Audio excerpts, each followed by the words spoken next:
I'd like to call this meeting to order. Please rise for the Pledge of Allegiance.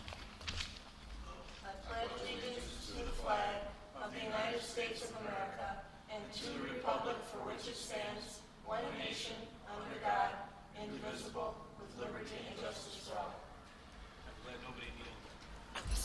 know. Did you see that? It was on the news. Mr. Zarzecki, can you please call roll? Mr. Roman, Here. Ms. Chick, Here. Mr. Kuzno, here. Mr. Quinto, Here. Ms. Infante, Here. Ms. Steffens, Here. Zarzecki present, all commissioners present. Thank you. Everyone received copy of the agenda? Yes, sir. I move to approve the agenda. Support. I have a motion to approve the agenda supported by Mr. Iquino. All in favor indicate by saying aye. Aye. Opposed? Ayes have it. First call to the public. Anyone wishing to address the Planning Commission, you have 3 minutes, and speak clearly into the mic. Name, address. Tonight, our recording secretary is not present, so she'll be going off of the recorded audio. So everyone keep that in mind to speak nice and clear. Thank you. David Gordon, 5558 Helena Road. I was at the homeowner show this last weekend in Ann Arbor. Remodeler show was very interesting. It's always fun to go see what other people have done with their houses. And I was talking to one of the builders and said I was from Northfield Township, and they said, oh, we worked on a project in Whitmore Lake. And I said, well, what's that like? And basically she said it was, because I want to know what the process was like. I've heard a lot of people come up here and complain about the processes that we have in our township. She said it was tough but fair, essentially, is what she said. Especially in terms of the exterior of the landscaping that needed to be contained, and the riprap and the other things that they have to do so that they don't damage the environment or the neighbors' properties when they're building. She said in Ann Arbor it's actually many more regulations, a lot more hoops to jump through than they have here. So I just kind of wanted to add that so that you get maybe some other side of the equation besides people that are just frustrated that they have to follow certain guidelines which protect our community. Thank you very much. Thank you.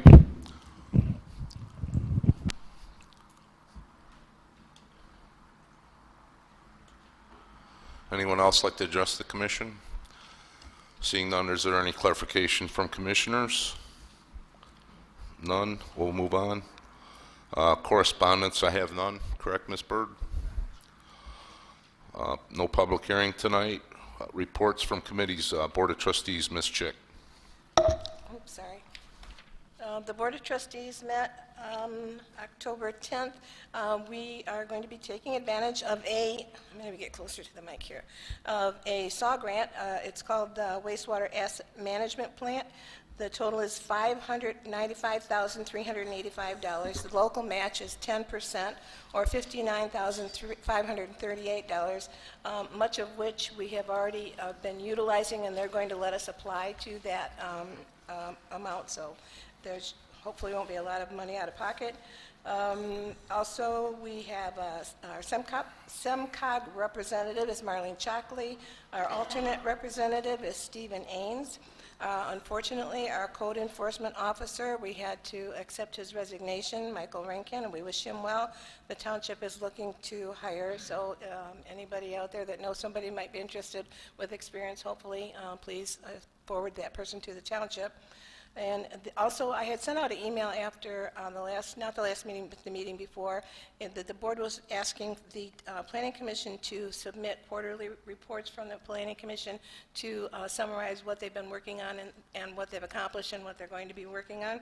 And then I was happy to see in our packet that they have already started the process of reviewing processes to aid applicants and to review our ordinances. If they need changing, they might not. We don't want to be more strict, or we don't want to be too lenient, but we want to be fair again, so that just because people don't like an ordinance does not mean there's something wrong with it. But we will be looking into that. Thank you. Any questions for Ms. Chick? I have one.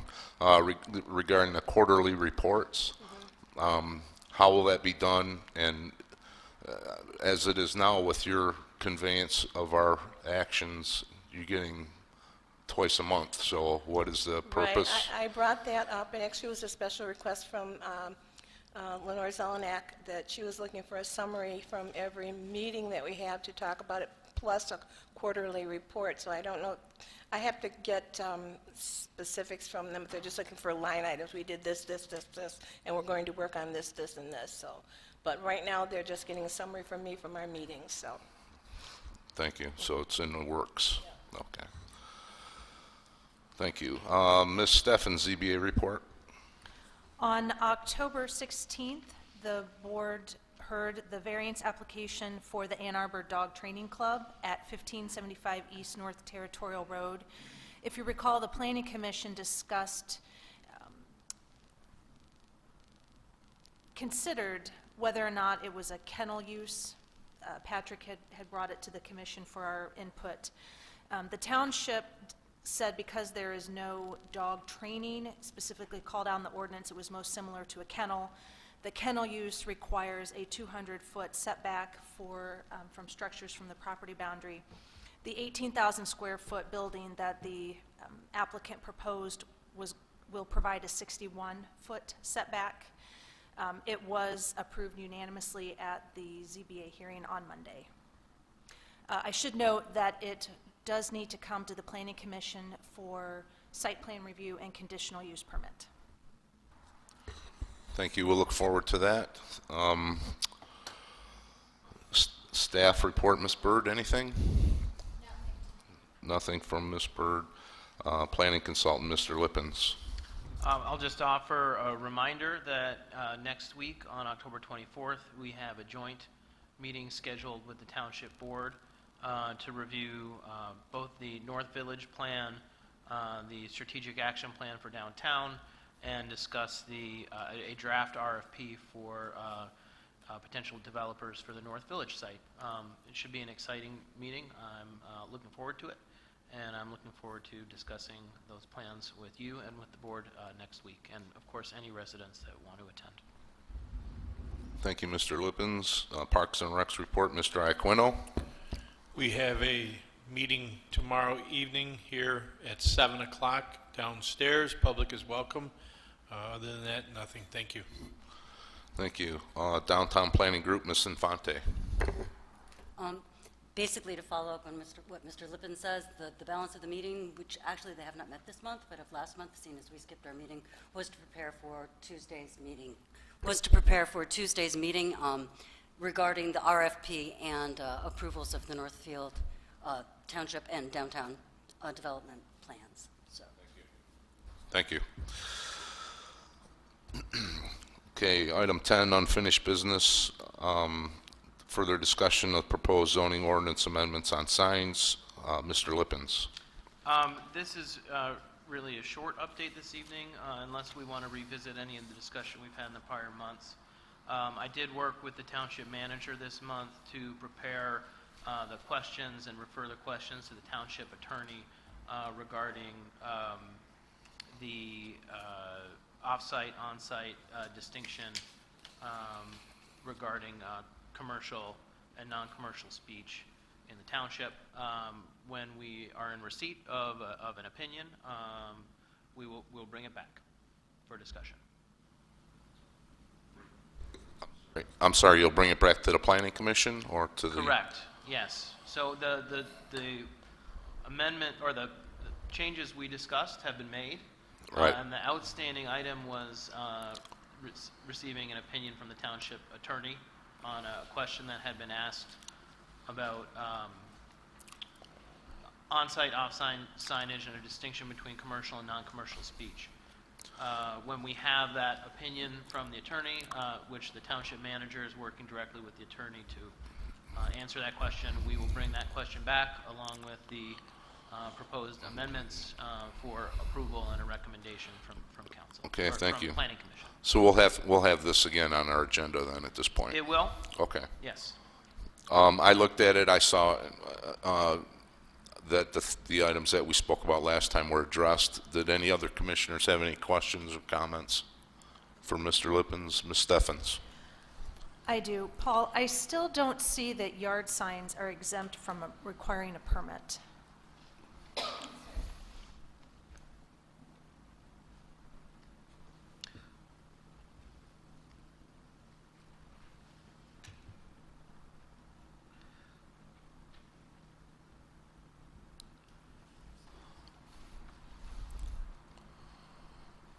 Unless it's in a different section of the ordinance other than exemptions. Again, it's just the concern that people would have to pull a permit for a political sign or their sign for their church or the volleyball team or what have you. Ms. Steffens, do you have a suggestion where it may be, would you like it under the exemptions? Is that what you're saying? Or would you like it addressed separately? If In we the are really, text. if we really are intending to make a yard sign exempt from requiring a permit, then yes, it should be in section 36-799 exemptions. Thank you. And I'm sorry. Yes, I had Ms. a couple- Steffens. sorry. It's all right. The other thing that we had addressed was in section 36-805, requiring, signs that require permits.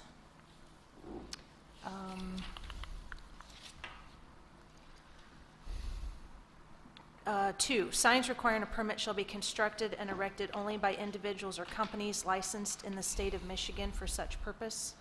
Are we keeping that in there? I don't recall all the exact discussion that we had on it, but it's in there for a purpose. There are companies that just install signs. So Shall it be- would be, yeah. I mean, working in my previous position with another city, it's in theirs. I mean, I would assume most are in there. Mr. Lippitz can clarify that. But you're basically talking about sign contractors in that paragraph. Right.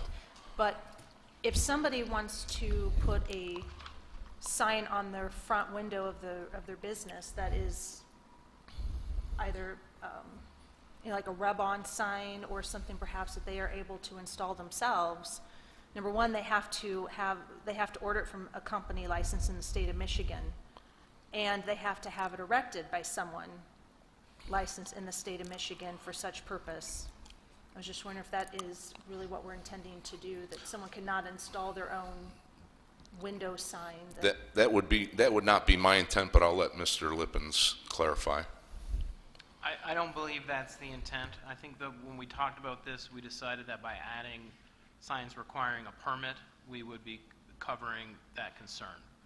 So being raised again, I'll take another look at it. All right, because I believe a window sign requires a permit, correct? I think. An official building sign, yes, but an incidental sign, no. So if it were a sign that were, required to get a permit, it would have to be, I mean, this language is pretty general, but constructed by individuals or companies licensed in the state of Michigan for such purposes. I don't think that there is a license required for, doing an etching, a window etching per se, other than a building license or a business license. I think that would be, exempt by the nature of the sign. Okay. I just want, so that if someone can install a window sign, or something like that, whatever kind of sign that requires a permit, I just want to cover all the bases. And finally, do we really? Maybe we should add if applicable or something like that. Yeah, okay, all right. And then finally, do we really need a survey for all signs that require a permit?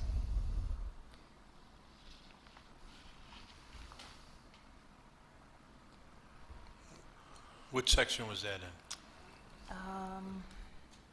It's under,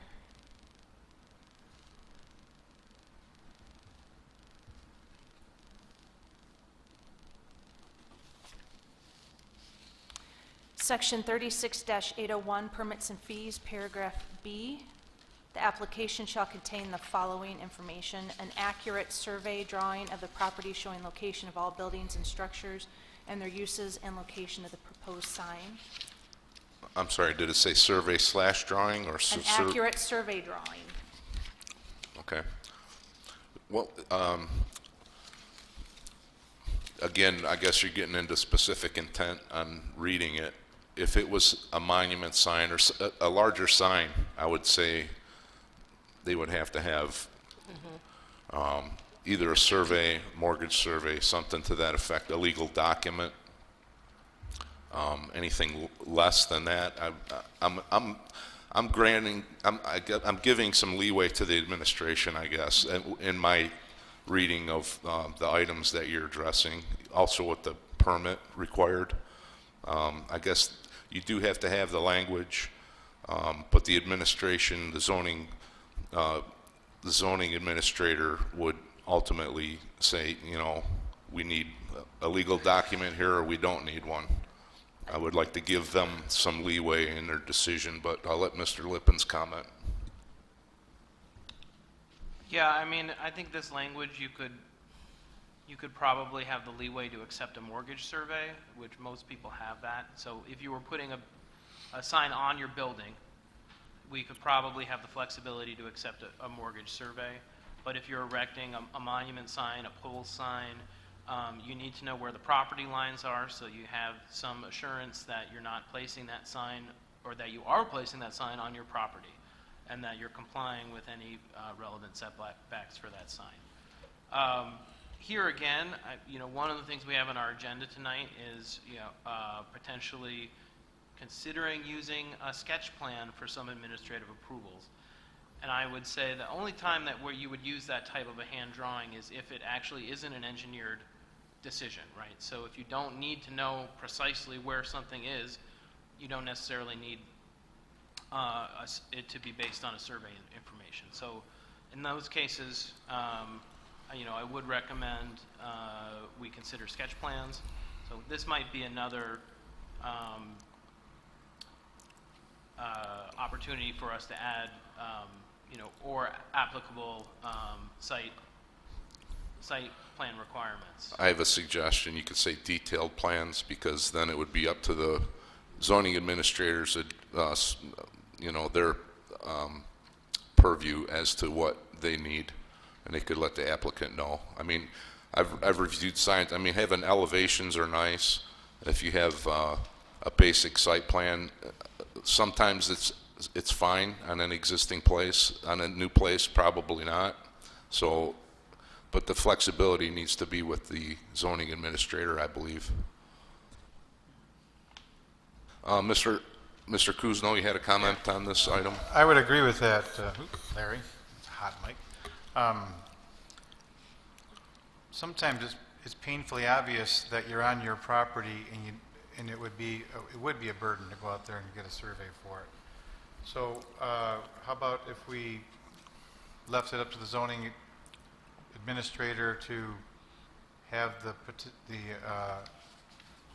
petitioner place a stake in the ground and have a sketch plan, or like you said, some sort of a drawing, and then a stake in the ground. This is where I want to be, and I'll make a visit out there or something like that. I mean, Yeah. I know it's work, but it's, I prefer, I guess the way I look at things, my opinion is I don't want to be so specific on our ordinances that we are dictating the process in which the administration can perform the end result. So if that's something, I think that could be addressed administratively or through the process with the zoning administrator, the building inspector, building official, something to that effect. I don't think we necessarily need to address it with code language. yeah. That's No, just I my opinion. agree. That's good. Mr. Aquino? No, I had nothing, sir. Ms. Chick had a comment. I do, but not on this, so when you're done with this Okay. conversation, we'll go back. Okay.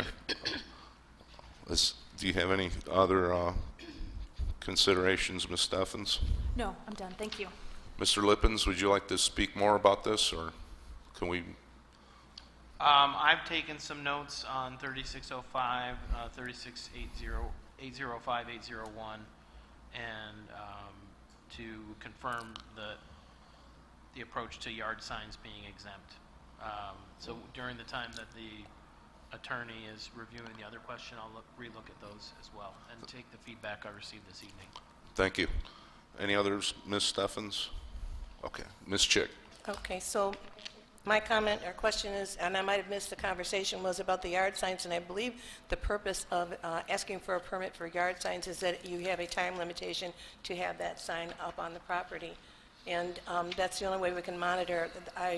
I mean, otherwise, I mean, someone could have like furniture for sale, bedrooms for sale, whatever for sale, as opposed to a car for sale and have it up there for years. I recall on 7 Mile, there was a sign in front of somebody's house for, these cars are not for sale, and it sat there for years. And it's unattractive. So we don't want to have properties with signs, and then they're just there forever. So I wouldn't be comfortable if we're going to exempt some signs that we be specific, or we permit them. You mean on yard signs?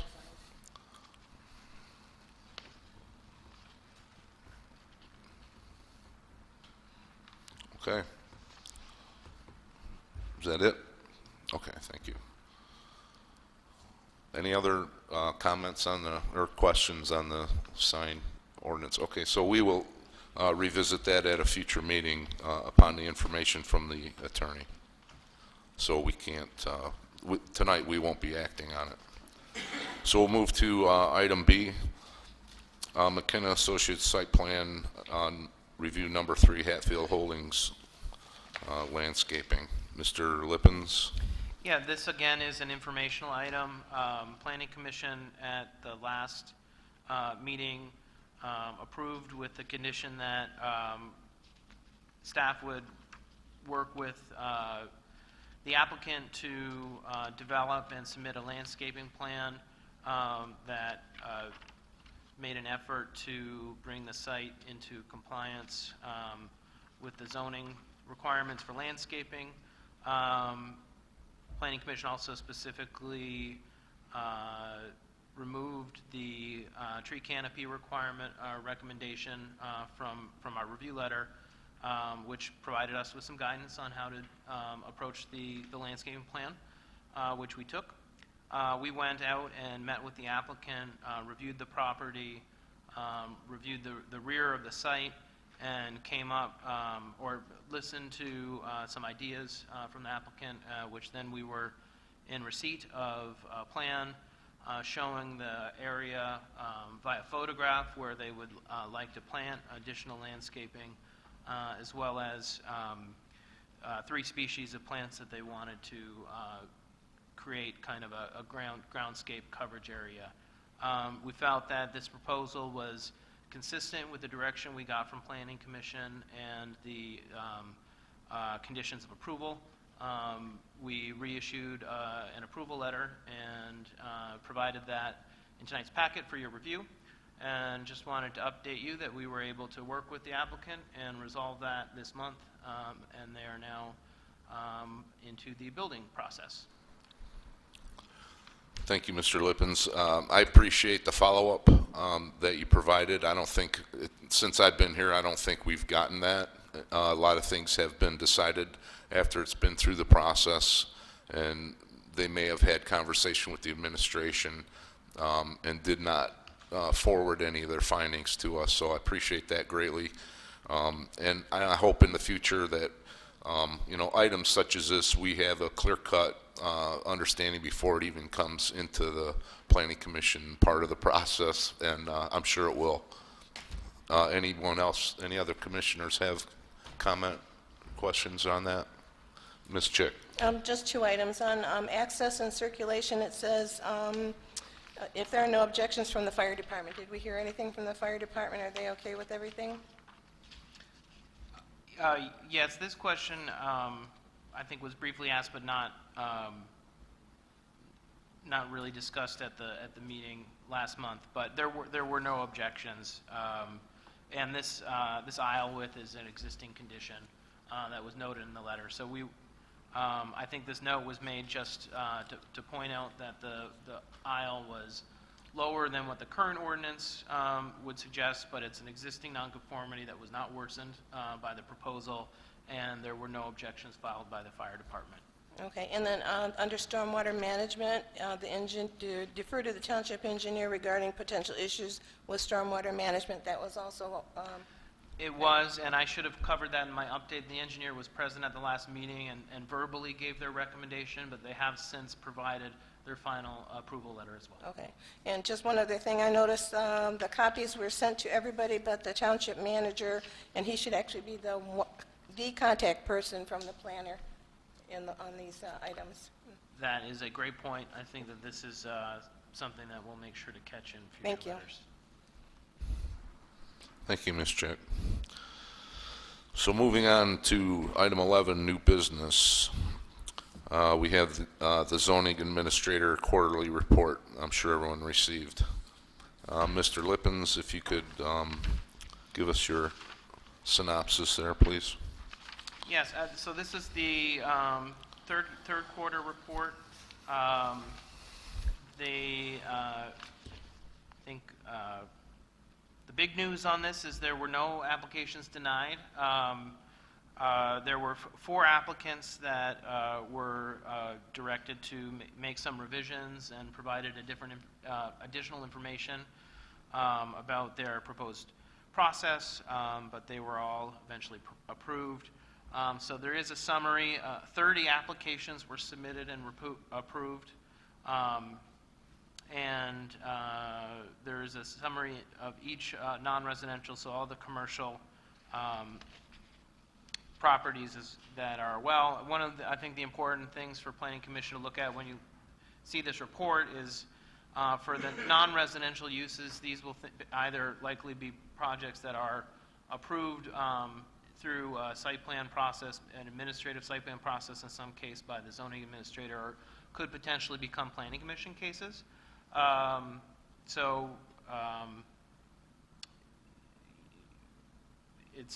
These reports will kind of give you a clue to what's coming down the pipe in the planning department. There is also a summary of the ZBA cases. The 3 ZBA cases,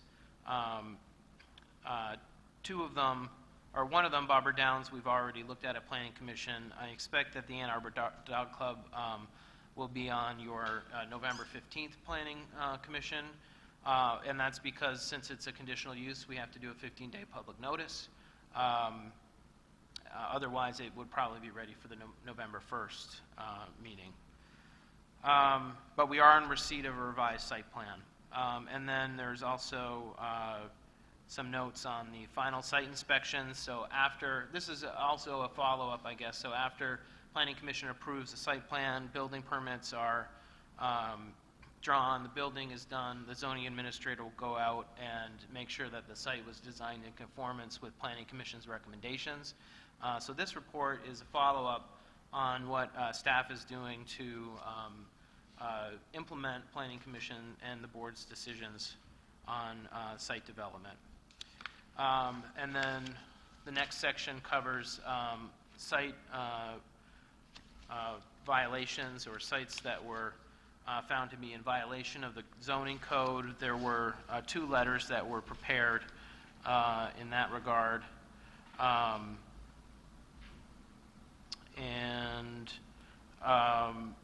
There are also in this letter, and this is going to the board too, the zoning administrator Vidia did provide some feedback on the approach to implementing the zoning ordinance and the administrative requirements for the zoning administrator to be impartial and to implement the laws as they are written. But to do that with a mind for customer service and being business friendly, and I think that that idea is certainly something that Vidya and myself are taking to heart as we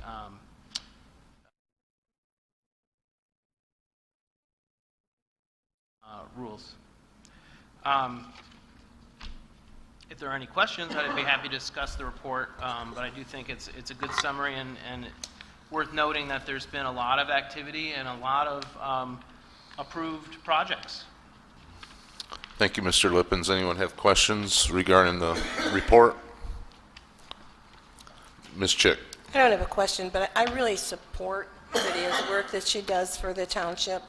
There is no, you can't compromise on the ordinances. They have to follow the ordinance. She's the ordinance officer, the zoning administrator, and she has to do what the ordinance permits to have happen. So, and I really, really like the fact that she's giving us these summaries too. That's very helpful, because otherwise we wouldn't know what's happening in the township, and we need to know. So thank you, Vidia, and thank you, Mr. Lippens, for this. Okay, moving on, we will go to discussion of the zoning amendments and project approval procedures, which was provided in the packet dated October 11th. Mr. Lippens?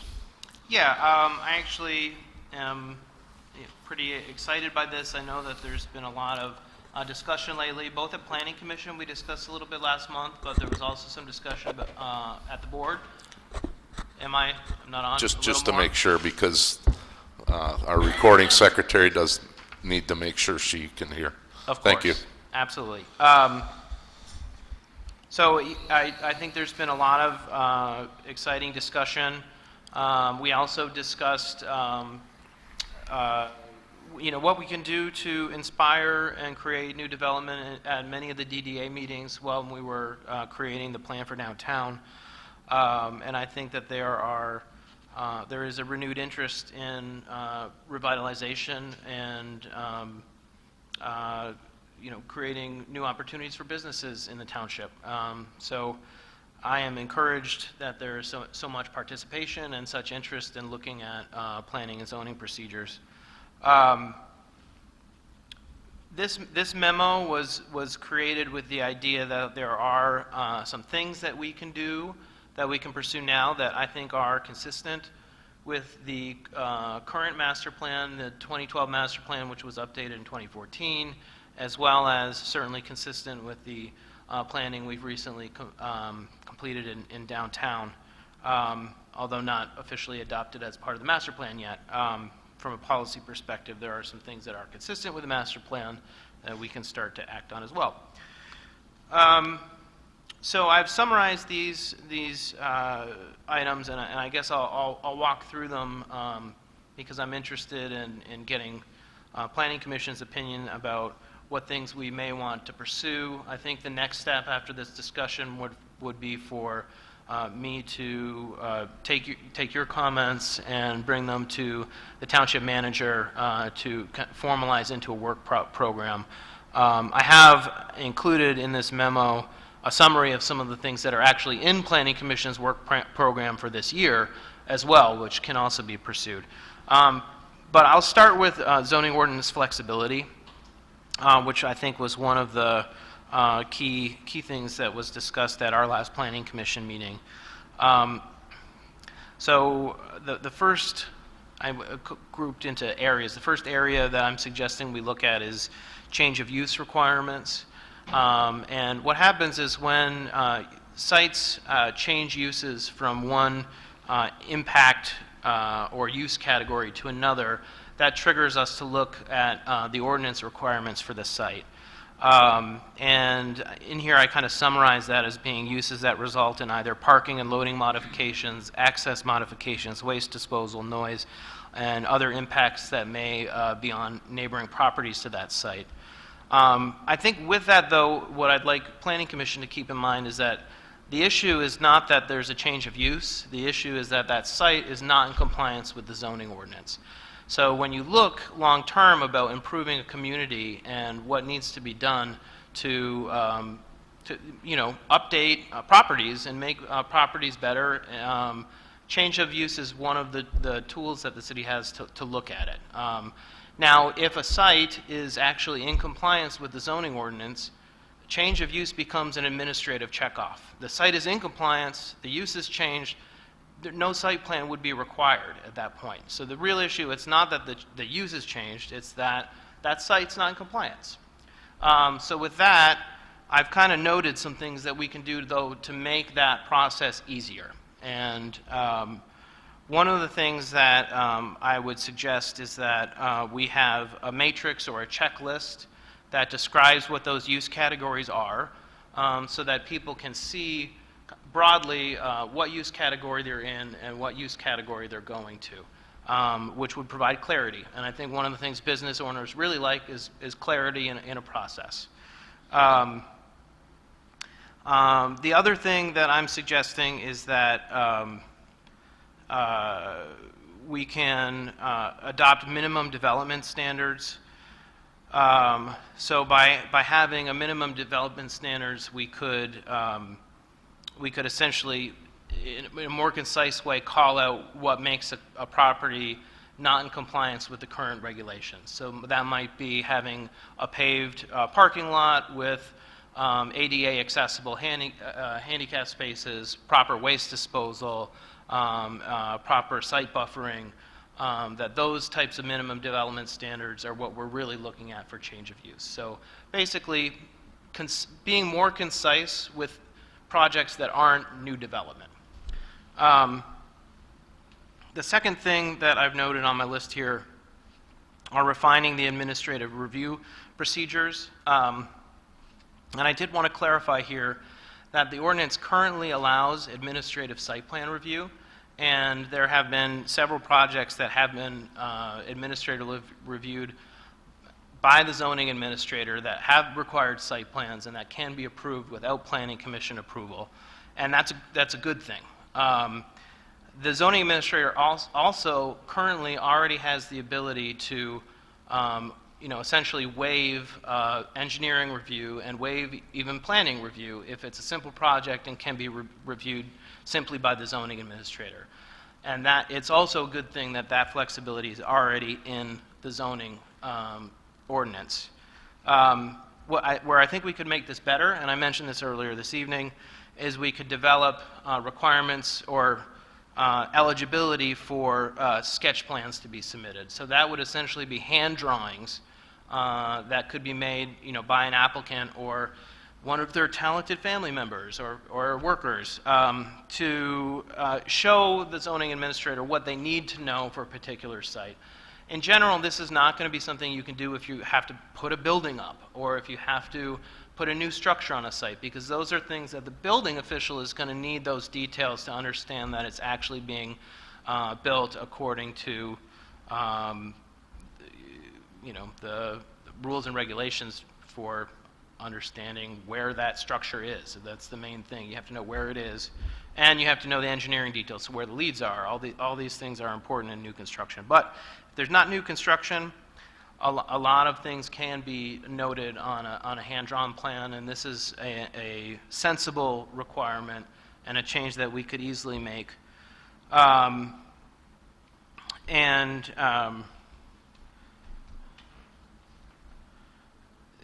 That list could also include a checklist for, the second element of the administrative review is having a checklist for required site plan information. So in this case, there is a whole list of things that we require for a full-blown site plan. If we were to make that an administrative checklist, we could actually say, for this scale of project, we don't need site elevation details. We don't need to know your stormwater plan because you're not making any changes to the way stormwater flows on the property, but we do want to see where your landscaping is. So by having a checklist, we might have some flexibility in requesting which information we need from an applicant to thoroughly and really safely review their site for public health and welfare and the implementation of the planning and zoning procedures. Item 3 in this list of flexibility is Planning Commission waivers. The ordinance currently lacks an official waiver process for parking and loading requirements as well as landscaping and screening requirements. I think that by having waivers in place with clear standards of how Planning Commission can apply those waivers, it will actually enable the township to work with applicants to focus on the types of improvements they see fit to making, really addressing updating the site, which is, that's the most important thing when business owners are putting money into a site. We want them to put it to things that make sense, that help them run their business and improve the aesthetic appeal of the township. So this flexibility, I think, is important. I think it's a tool that if we had this, as the Planning Commission had this in the toolkit, it would make a lot of sense. And then the final thing I have under ordinance flexibility is looking at the non-conforming use requirements and setting up two classes of non-conforming uses, a Class A and a Class B. Essentially what this means, and it would be similar to a special use approval or a conditional use approval, it would allow non-conforming uses to apply for a status as a non-conforming use that is making efforts to improve their property to come into compliance with the zoning ordinance. And I think that why this might make sense to pursue is so that we can encourage properties that are not in compliance with the zoning ordinance to make improvements rather than avoid making site improvements. And there are a couple communities I work with that have this type of a provision in the zoning ordinance, and when it has been used, it's been used on properties that really they're doing good business, and they are capable of iteratively over the course of several years making improvements to their site to really make a positive impact on the community. What it does is it allows individual tenants or property owners to make investment in their site in small steps rather than one big sweep that has to come into compliance. So I'll pause there. So that whole section I Yes. just went through, that was zoning ordinance flexibility. And actually, I think that's most of the ideas really in the memo. I can cover the other ones too, but Right. those are kind of the creative ideas that I'm bringing to the table for discussion. I was going to suggest that we paused at this place here, and let's discuss what you presented to us, or any comments and questions from the commissioners. So I know I have several, but I'll start with Mr. Iaquino. Thank you.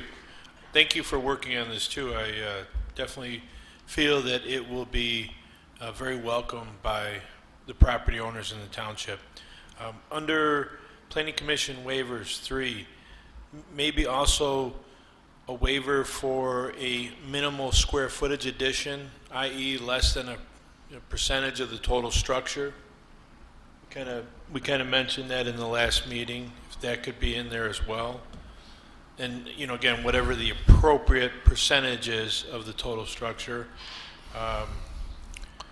I really like the balance in the thought process of where you're going with the permitted sketch plan. I think it's a lot easier for property owners to do that and less expensive and invasive, so that they will like to go ahead and improve their site, and especially the non-conforming use, establishing a Class A and Class B.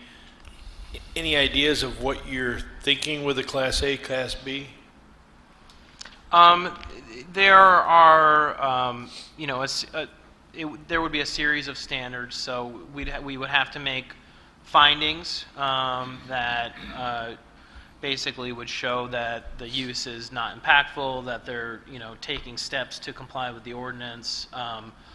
I think we'd have to explore what makes sense in Northfield Township, but that approval would require a planning commission recommendation to the township board, likely. We can look at the procedures, and also we would recommend a public hearing to do that. But that status would permit property owners to then work on site improvements. Thank you. Ms. Chick. I know this is just a discussion, but in regard to the sketch drawing, would it have to be to scale? I'm sure there'd have to be certain standards, like measurements would have to be included and that kind of thing. Is that what you're thinking as far as sketch?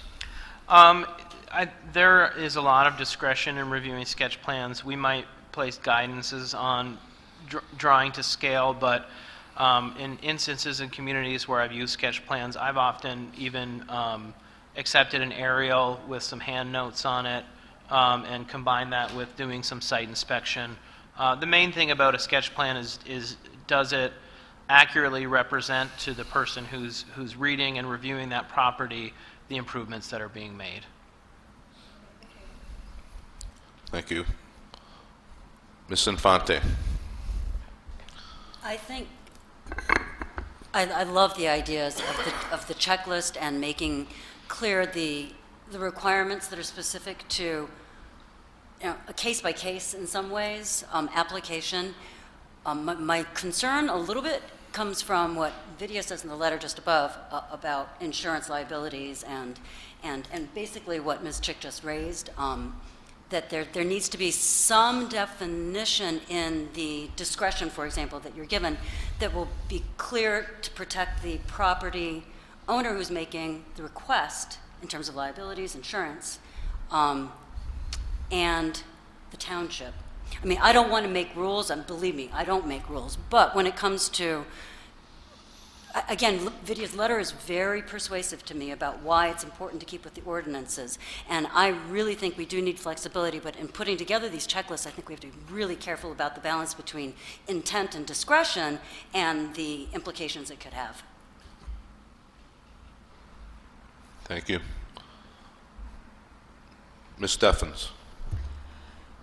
Paul, I think this is a great start, and I love the idea of when a site is going from a permitted use to a permitted use, it doesn't make sense to me for them to require planning commission approval. That's what we have to do now, correct? From a permitted use to a permitted Is there use? or is there what is the process now to go from a permitted use to a permitted use? Do they have to have, what approval? No, so currently, the zoning administrator can approve site plans for changes of use from permitted to permitted in a district, and Okay. often does. Okay. There is discretion, so if there is too much interpretation about whether or not this proposal is meeting the requirements, if someone is resisting actually providing the information that's required to make a decision, the zoning administrator does have discretion to ask first the engineer for a review, ask the planner for review, and ultimately then send a project to planning commission. Okay. And your decision is the binding decision. Okay. So we do have that flexibility now to review and approve on an administrative level site plans. So this would make it easier then if a site is conforming, Yes. then the process is easier Yes. for the applicant. And what this would certainly do for that conforming site, like say somebody submitted a site plan and was approved in conformance 6 months ago, but now they went from, a barber to a restaurant, and the restaurant failed, now they want to go back to a barber. Doing this would make that just a checklist. Okay. We have your site plan on file, we've got a checklist, and we might have the ability to make it even easier than a sketch plan, in that case. All right. And that's why I kind of preface this whole thing by saying that, the main issue is that there's sites that aren't in conformance with the standards. Once somebody goes through that process and puts money into revitalizing the property, this should be, it should be an administrative checklist. What we want to encourage people to invest in businesses and make it easy on them. Right, okay. Sounds great. And then number 4, the Class A and Class B non-conforming use status, we have that in Hamburg Township, and we never use it. In fact, we're a little confused as to what it does for a property owner. And then in our ordinance, at least, there's no discussion at all of a Class B designation. We only have the Class A. So I would have to know more about that, I think, before I could say, I think it's something that's worth pursuing, because at least for Hamburg, it doesn't, it's not useful. So, that's all. I could offer some examples of how it's been used in some of the places I've worked with. So in two communities I've worked with in the past, Tecumseh and in Inkster, both of those are cities that have some industrial uses that are, older industrial uses that actually have started to flourish with, kind of rebounding manufacturing use. And bringing those sites into compliance for businesses with the zoning ordinance standards right away are difficult. A handful of times, and I would obviously kind of only recommend this if it is really kind of the type of tenant that could make iterative improvements, and that we want to get them kind of going, within a reasonable time, 6 months, to open the door, 3 months to open the door, whatever it takes from that time. So it's, the best application, and when I've seen it used, is in communities that have a few sites that are active with business owners and could potentially benefit from site improvements. Mr. Zarzaki. Well, I agree that the first 3 points here are something we should be definitely looking into immediately. Anytime we can put a table together or a matrix that's going to make it much more simple for people to understand our requirements is going to be helpful. Also, this idea of giving the administrator, zoning administrator, the ability to have waivers and give him the ability to determine what he needs for a site plan. That's going to simplify a lot of, I think, concerns that our citizens have. Trying to get that into a clear format, 1 or 2 pages, rather than having to go through all of our ordinances trying to figure out what they have to do. If we can give them a nice matrix, like you said, or table, that's going to go a long way in developing better relationship with our people that want to add on, build, or construct new structures. Thank you. Mr. Lippens, we did receive, when Ms. Hodges was the planning consultant, a matrix. And I'd have to look back at that one, but I think it's similar to what you're suggesting here, if not exact. I think it's already been done, if I'm not mistaken. Yeah, and that is in the next section. It was covered Right. in your annual work plan. Right. So, but I'll talk about this part here. I think so. We've already got that somewhat in the works. I guess I'm looking at this more as application already in my head. It's all, yeah, it all makes sense.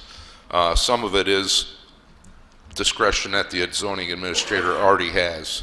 So it's simple. If it's a permitted use to a permitted use, they don't have to submit all those things. But what I think is missing in the township, and you could correct me if I'm wrong, you're really not the one to correct me because it's really an administrative thing. When somebody does want to do that, I don't think the township performs like a zoning compliance inspection, an actual inspection of the site prior to the applicant going through all these processes. And I think there's a lack of understanding because the township doesn't see exactly what is on site. And the applicant is assuming, making assumptions that what they can do or can't do, and we don't have anything black and white on paper as to what is actually there or should be corrected. So I guess what I'm saying is that I think in this process here, I might suggest that the township go to a zoning compliance inspection so the person would apply for what they want to do, even if it's a use-to-use change. It's a good idea for the township's liability that they go out and have it inspected by building, plumbing, electrical, mechanical, fire marshal, or whoever's in charge of the fire department inspections. That way, a report is gained they have an exact idea of what's on the site, what possibly may be needed to be done to bring it into compliance, along with these checklists. The checklists are a great idea. I'm guessing it would apply to basically, it would be fashioned for our ordinance, what we have, correct? So you would be putting together a checklist based on what we have in our ordinance that this person would need to do. But I think that would add to a smoother transition for any business or otherwise, whatever it may be, coming into the township, that they have a better understanding of what their building condition is and what needs to be done.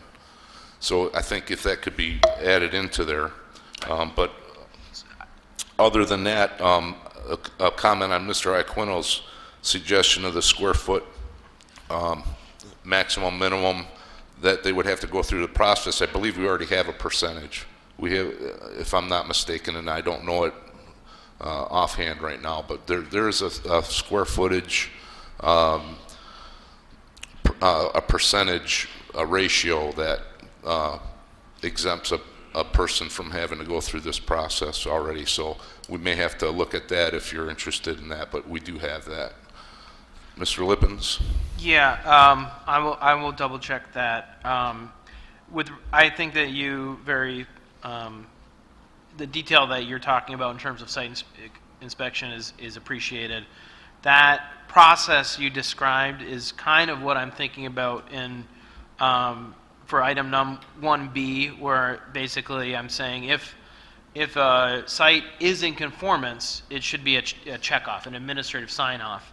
And that checklist should consider site inspection, recently approved site plans, or other evidence of compliance with the zoning ordinance, and that there should be a record created, which is what you're asking. And I agree. I think that that's exactly what we need. And currently we're not really set up to do that. Correct. Administratively. So that would be an improvement. And it may take a visit from the zoning administrator themselves, other than those people I mentioned on an inspection, to do so. Ms. Chick? Yeah, this has come up before, and I'm wondering if there's been a discussion with the zoning administrator or with the township so far regarding, we can create all these checklists for people and we can create applications, but I think where a lot of the problems come is we might hand them the paperwork, but do we have somebody actually sitting down with these people for an hour and saying, okay, this is what we need, and if they don't understand something that's on the checklist or on the application, that there's someone there that can answer that question, because sometimes they were getting denied just because the question was asked, but they put what they assumed was the answer, and it was a different answer than what was actually happening or what their issue was. So is there some discussion about somebody spending time with the applicant to go through all of this stuff, so one time they get it done right the first time? So the last section of my memo is procedural improvements.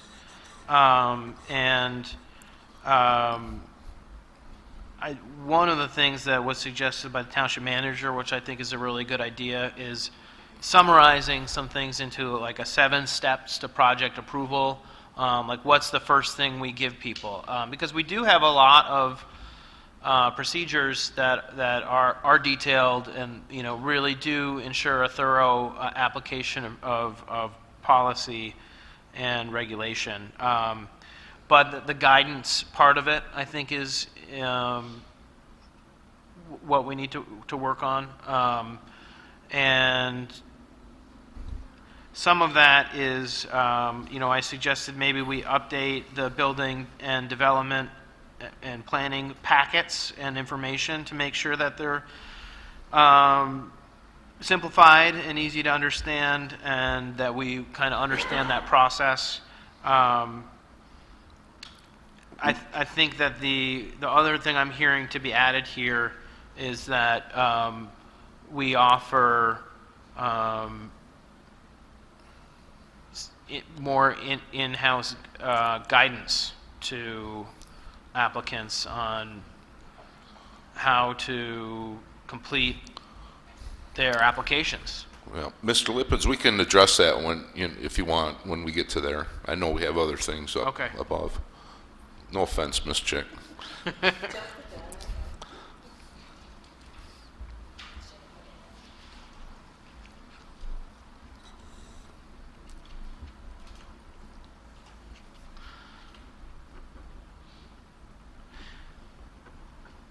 So we're going to table that. We're going to pick that one up again in a couple minutes. Because you have the zoning amendments to speak of, and Sure. and then we can talk about the housekeeping issues. Yeah, I think yeah. it would fit. Thank you.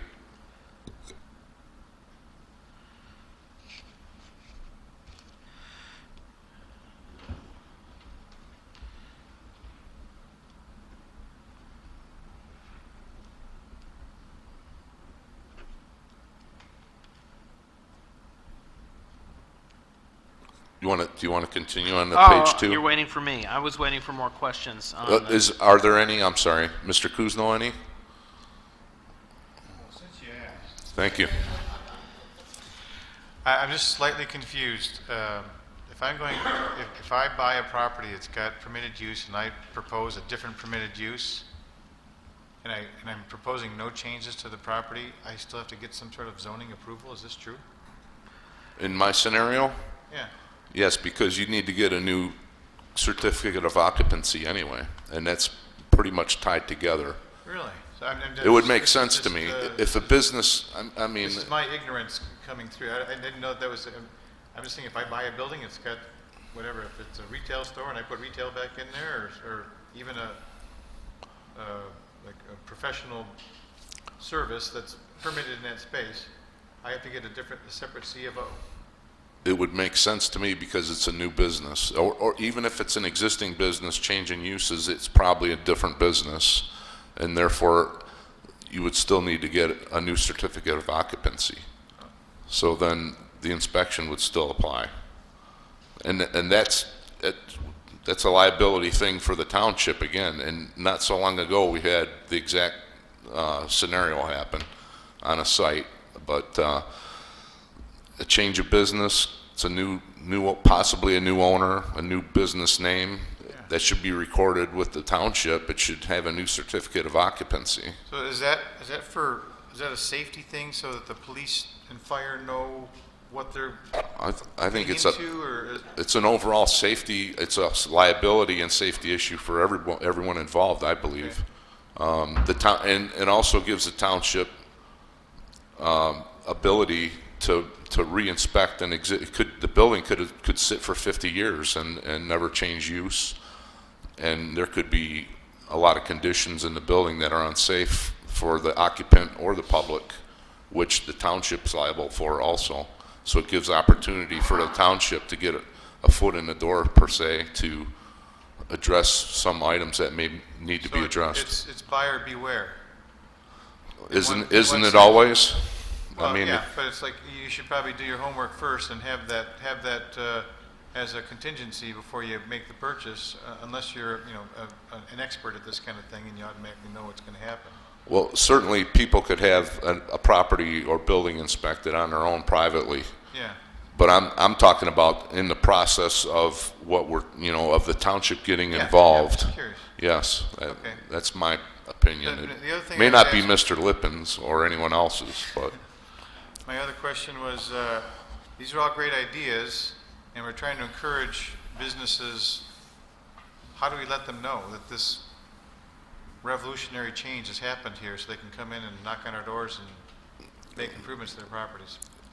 how do they know that they would have to get a zoning compliance? No. Just a lot of these suggestions here, these easier paths to getting in conformance or cleaning up the property. Right. If we just make these changes in our little chamber here, put them on our book, they aren't going to see them until they want to do something to their property anyway. Understood. Right? I think Mr. Lippens might get to that in the last part of the procedure, but am I correct, Mr. Lippens? Sure. Yeah. Okay. I think it's the marketing packet. How do we Correct. tell people what our attitude is? Correct. And I think we're working on that now. I think the work that we're doing downtown and with the DDA and the downtown planning group, we're getting the word out. And this is this list is an extension of the work that's the township has been doing for a while now. Yeah. Thank you. Mr. Lippens? Yes. A few things from your annual work plan that we haven't started yet. One was reviewing the Whitmore Lake District to include more uses that are currently conditional as permitted. Essentially, basically trying to remove any unintentional barriers to new development by looking at how we classify uses in the downtown area. Additionally, there are design standards in those districts, so we want to look at those design standards, update them based on the work we've done in the strategic action plan. Here I have pop-up retail as a possibility, but also getting pre-approval of site plans for certain uses. So if someone owns a property and they want their property to be in conformance for any uses that come, we might establish pre-approval for uses as something that's encouraged by the zoning ordinance. Next, I have agricultural tourism. This is something that was discussed, but reviewing the regulations to make sure they're consistent with Right to Farm, the Right to Farm Act. And then we can actually obtain comment on our agricultural tourism regulations from the Farmland and Natural Areas Preservation Committee.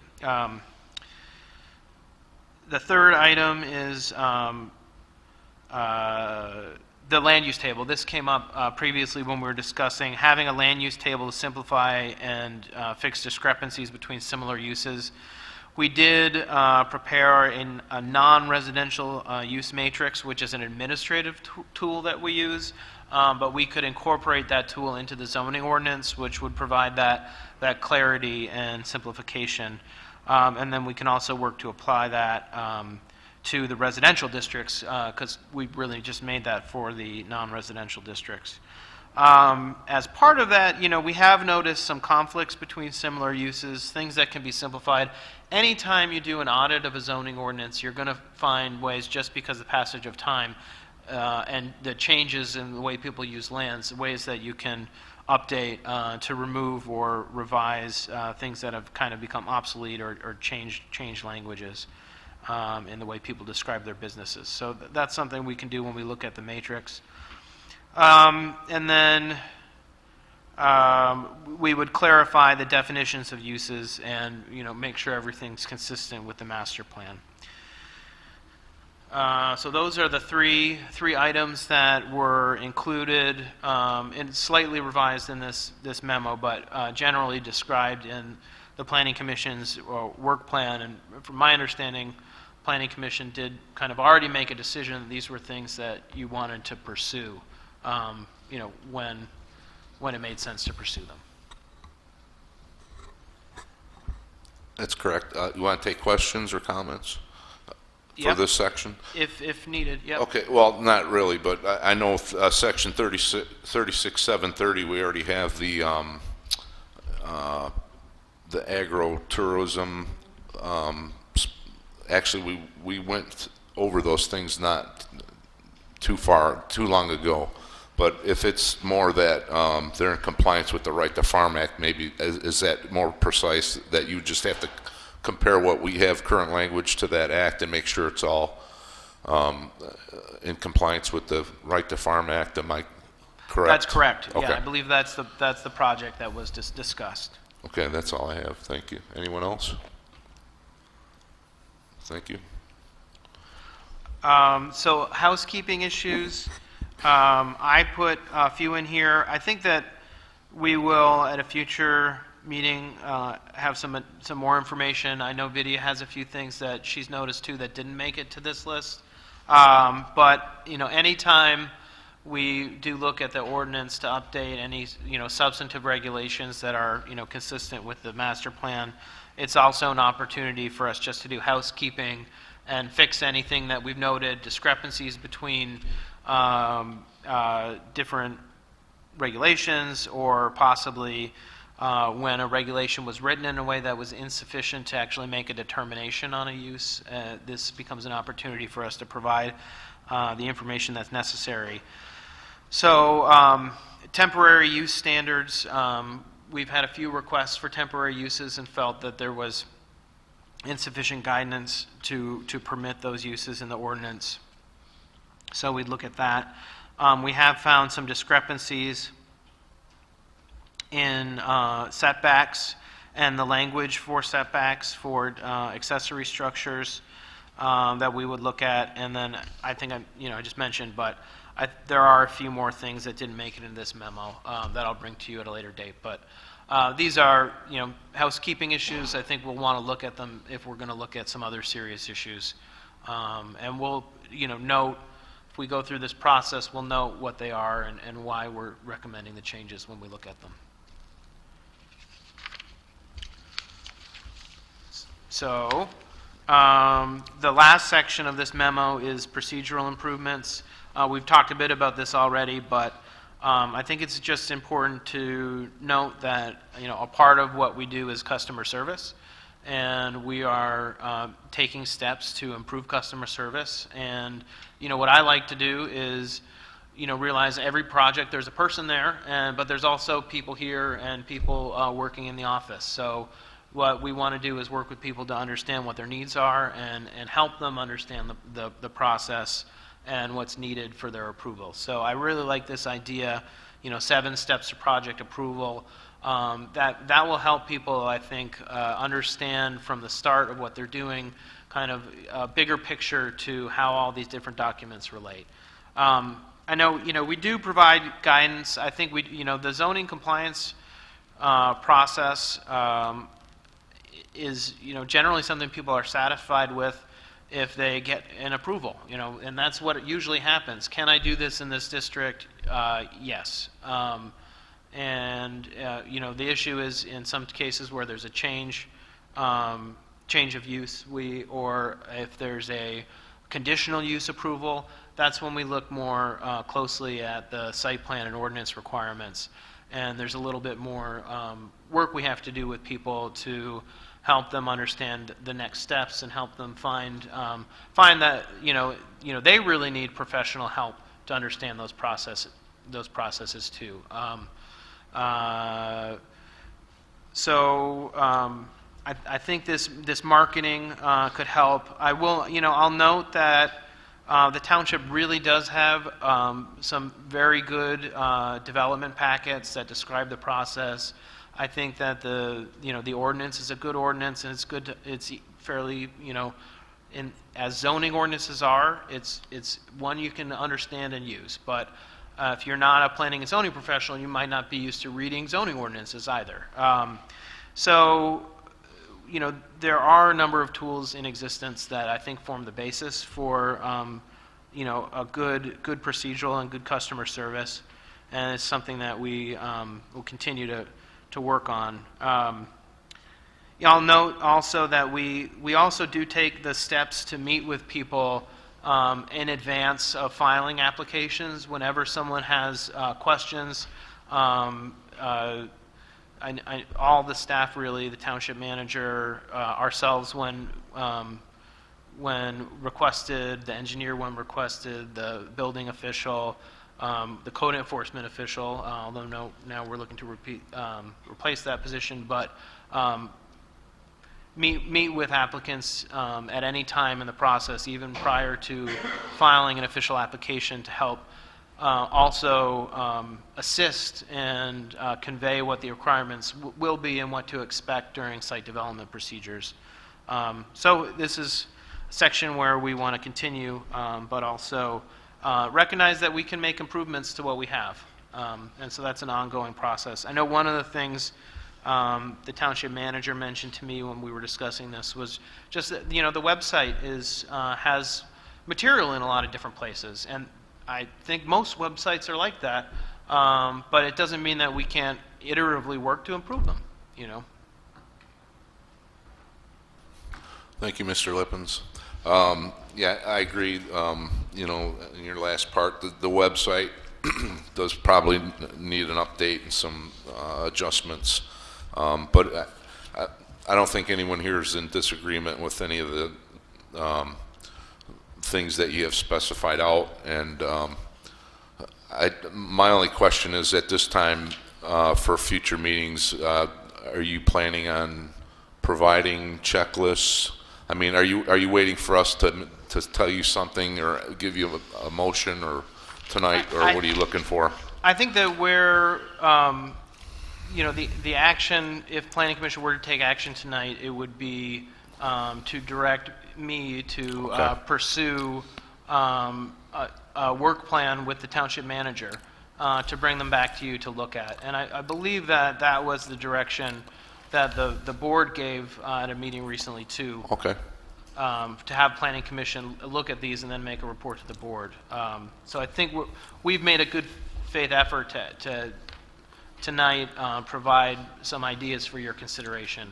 Okay. Does anyone have additional or comments on? I'll start at this end. Ms. Infante? I have one question, because I've had many people come to me to ask about the procedures for applying. And what you said at the very end of your presentation about meeting with applicants before they put in a request, or even any point in the process that there are people in the township or the staff.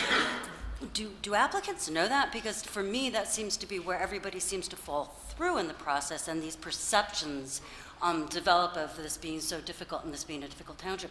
I feel like I really don't want redundancy, but I don't know that process, what you're offering, is clear to applicants, because I get the sense they don't know where that happens. And I kept thinking there should be somebody, a new individual hired. I mean, it sounds to me like we're looking at maybe offering a position to somebody who would function in this way. But it sounds to me like you're saying you already do. Yeah. Well, that's what I'm saying, because, well, then where are they getting? Is that what it is? Okay, because it sounds to me like offering all of this information in advance of even is exactly what we're talking about people need. Okay. And there's Mary, a could you fee- speak and into there's your a fee- mic? Sorry. She says there's a fee with it. It's a concept meeting. There's a fee with it, and it's the fee that is the problem. Go ahead.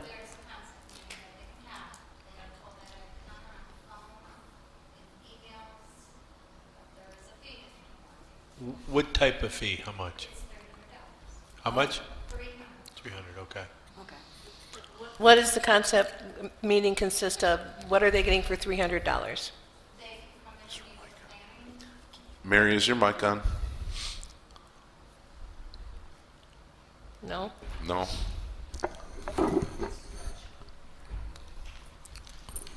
They can come in and meet with the planner, the zoning administrator, the supervisor, and the township manager, and myself. And they present their ideas, what they have, any questions, and usually it's about an hour.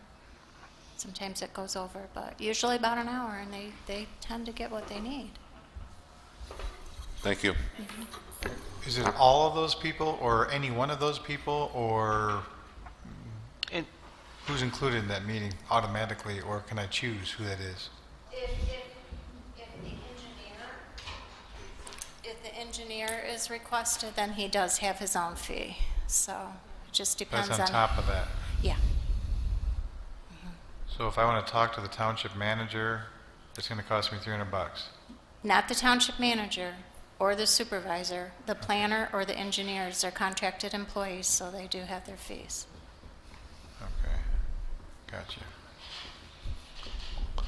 What about on the phone? Anything else, Ms. Can I- Infante? Oh, I'm sorry. Can I call these people and talk to them on the phone? Then they would still charge the township.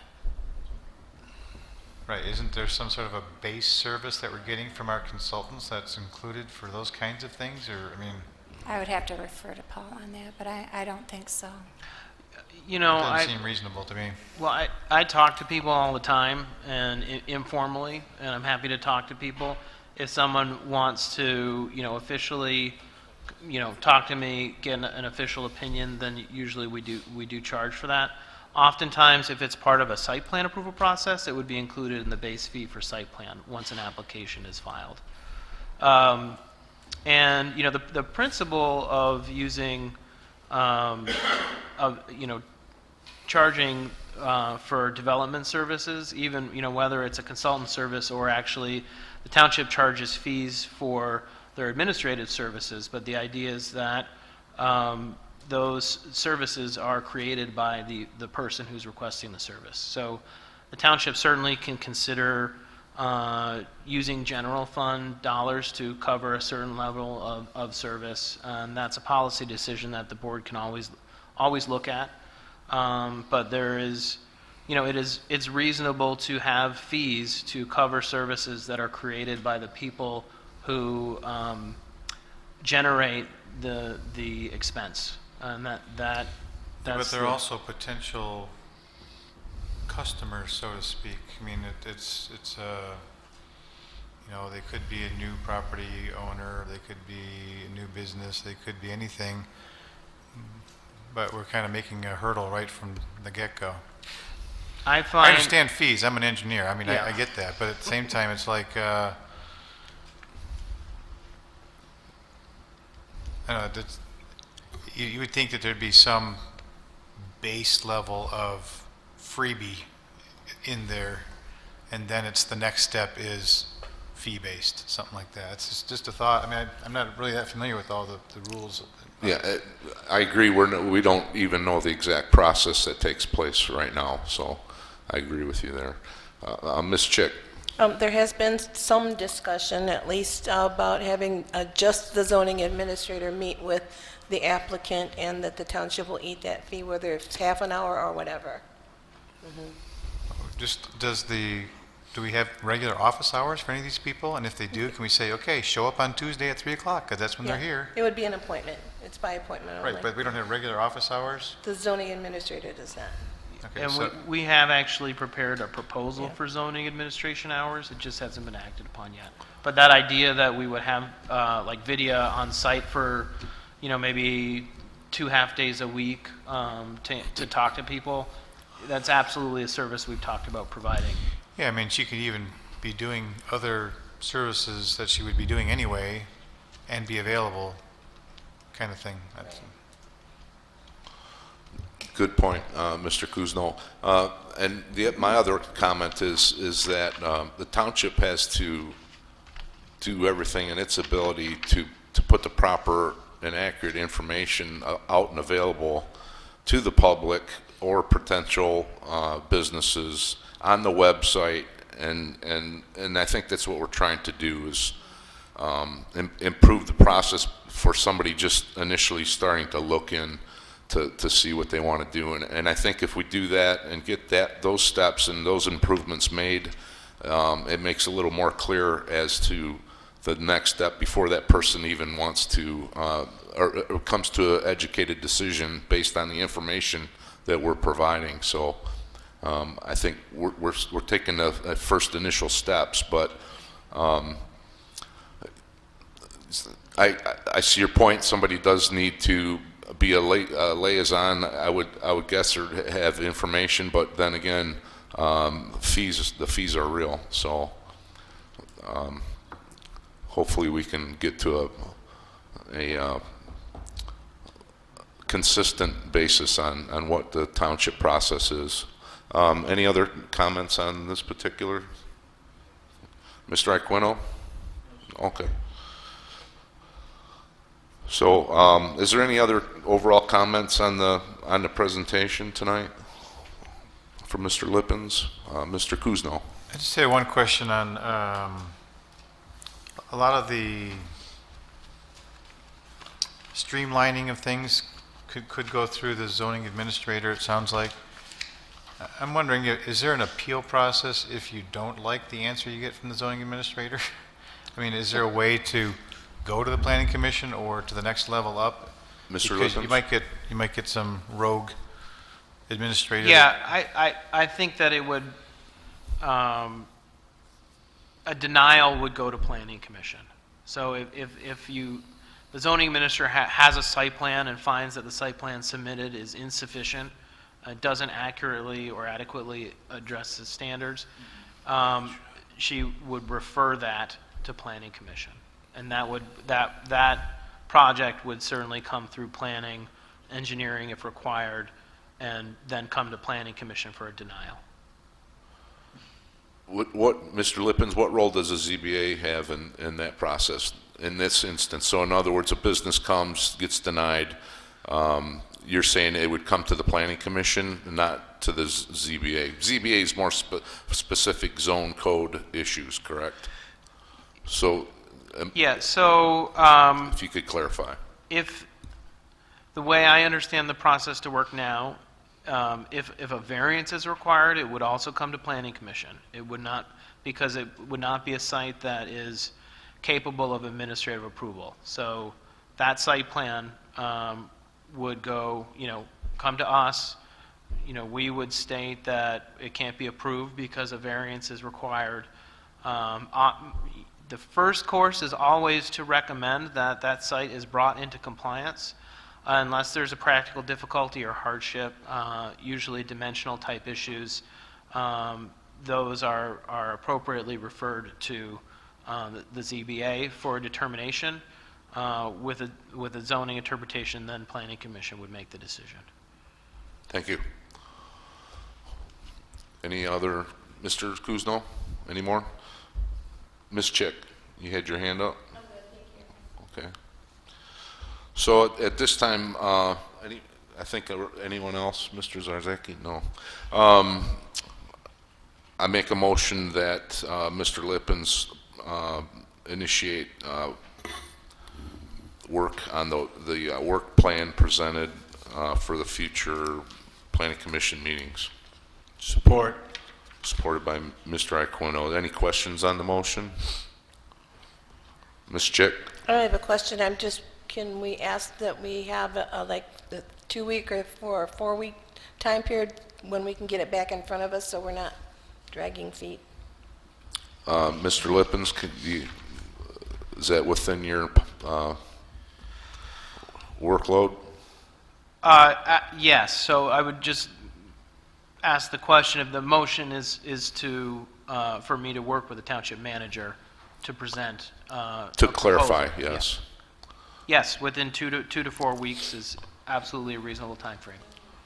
Thank you. Mr. Kuzno? Is it worth placing a budget on this? Allotment of time, hours? This was as a result of the Board of Trustees retreat. So we are responding, doing the appropriate investigation for what they're requesting us to do. So I think ultimately it would be the Board of Trustees. So does our recommendation right now go to the board for their approval before he does anything, or not? Is this- That's not how I made the motion. Oh, okay, it's not one of those, okay. Yeah, I know certain ones do. Right, correct. okay. Mr. Iaquino? I was just going to say, we can't approve any budget for this in any way, shape, or form either. All right. Well, we can't approve an open checkbook either. So no work will be done. As I understand, the motion is for me to work with the manager. That would be to develop a scope and a process that then could be taken for approval. Is that Correct. Yes. Yep. Ms. Chick? Anyone else? Mr. Zarzaki will do a roll call vote.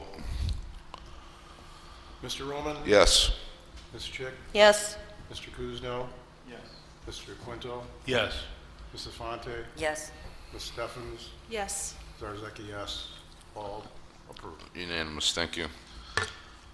Okay, we'll move on to, everyone receive minutes from September 20th's regular meeting. I'd like to make a motion to approve the minutes as presented with omission of reading. I'll support that. Chairman Roman, could I make a correction? Yes, Please. yeah, because we have a motion, we have questions or comments. Go ahead, Ms. Steffens. Under 9B, the ZBA report, I would like the address of the site where the variance was granted to be added into the minutes. It's 3375 5-mile road. So add 3375 5 Mile Road under the ZBA minutes? Yes, please. Okay, I think that was, I think it can be taken care of, so. Any other questions?